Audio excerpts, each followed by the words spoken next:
Ramona, ancienne pâtissière, doit aujourd'hui trouver la recette pour convaincre de signer cette pétition sur la citoyenneté maori. Quand j'arrive dans un quartier, je leur demande s'ils ont déjà entendu parler de la citoyenneté maori. Et puis tout doucement, on discute.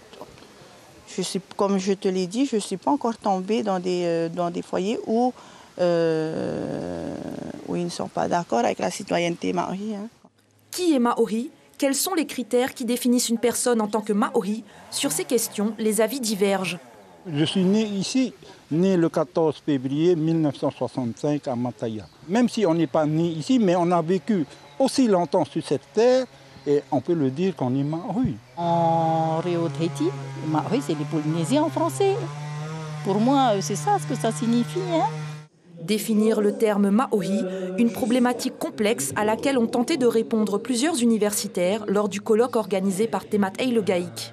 Notamment les termes comme maori sont, comme je l'ai dit, connotés, c'est-à-dire à plusieurs sens, à plusieurs représentations.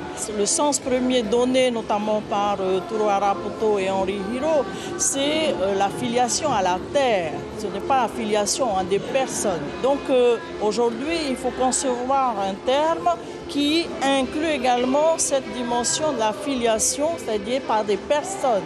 Des universitaires invités pour apporter leur éclairage au public, mais surtout aux politiciens. On a discuté du mot maori, puisque la proposition c'est une citoyenneté maori. Est-ce que ce mot maori convient ? Est-ce qu'il englobe tout le monde ? Est-ce qu'il est un peu trop restrictif ? C'est un peu l'éclairage qu'on a essayé d'apporter ce matin.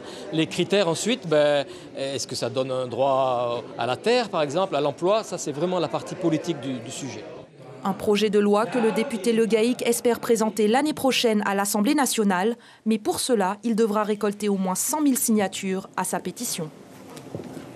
Et parmi les invités du colloque sur la citoyenneté maori organisé à Paea, il y avait Emmanuel Chibaou qui est avec nous en plateau. Bonsoir Emmanuel, bonsoir. Merci d'avoir accepté notre invitation. Vous êtes d'origine kanak et en Nouvelle-Calédonie depuis l'accord de Nouméa. En mai 1998, il a été institué une citoyenneté néo-calédonienne. Qu'est-ce que vous pensez, vous, du projet initié actuellement en Polynésie ? Je pense que c'est un projet qui est intéressant dans un processus qui est celui actuellement que traversent nos deux territoires, où avec l'arrivée au pouvoir des indépendantistes ici en Polynésie et en Nouvelle-Calédonie, que nécessairement le débat sur la citoyenneté, ça fait partie aussi du questionnement qu'il faut aborder. Nous, de notre côté, il a été inscrit dans le cadre d'un processus qui était celui de la décolonisation.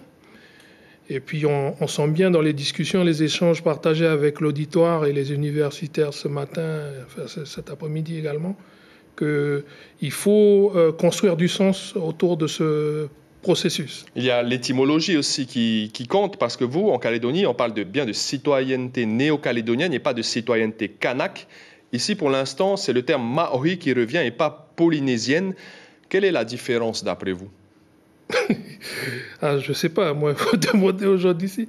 Nous, ce qu'on a défendu dans les accords politiques signés avec les trois partenaires, les loyalistes, les indépendantistes et l'État, c'était dans un premier temps la reconnaissance du peuple kanak, qui est inscrit aujourd'hui dans la Constitution.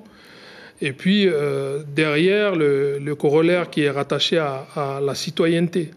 Parce que ce qui découle de cette reconnaissance également, de cette identité, c'est aussi tout le corollaire qui fait que les gens du pays se donnent le droit aujourd'hui, prennent les rênes du pays pour déterminer finalement quelle perspective on offre. On devient acteur de sa destinée et on écrit nous-mêmes ce qui correspond à nos aspirations. C'est là que ce débat il intervient, il est intéressant pour nous parce qu'on intervient pour, comment on va dire, partager le cheminement parcouru par les indépendantistes en Nouvelle-Calédonie avec ce cheminement qui est engagé avec le député Le Gaïk ici au pays. Est-ce que vous, en Nouvelle-Calédonie, il y avait des militants pour une citoyenneté kanak, par exemple ? Oui, il y avait des militants pour une citoyenneté kanak. Les indépendantistes ont défendu une citoyenneté kanak, parce que c'était le cheminement aussi qui nous emmenait vers la nationalité, puisque décolonisation, un pays qui s'émancipe, naturellement, on pourrait penser que la décolonisation se termine au moment où le pays accède à sa pleine souveraineté. Là, aujourd'hui, ça faisait partie de la négociation, je pense, entre les indépendantistes, les loyalistes et l'État français au moment des discussions statutaires où on a dit on reconnaît le peuple kanak et la citoyenneté qui est définie telle qu'inscrite dans les accords de Nouméa, c'est la citoyenneté les citoyens de Nouvelle-Calédonie. Donc ça veut dire aussi que ce processus de décolonisation voulu par les Kanaks, les peuples autochtones du pays, il a été aussi ouvert aux autres communautés. C'est là où pour nous, le principe de citoyenneté, il doit cheminer avec la maturité que les gens ils ont de décoloniser aussi tout ce qui est la construction idéologique autour de la citoyenneté. En tout cas, le projet très rapidement est louable. C'est ce que vous pensez? Le projet est nécessaire, sinon indispensable. Si on doit se prononcer sur un débat autour du statut de la Polynésie aujourd'hui, comme en Calédonie, il faut se positionner sur quel projet de société on porte et la citoyenneté en fait partie. Merci beaucoup, Emmanuel Tjibaou, d'avoir répondu à nos questions ce soir.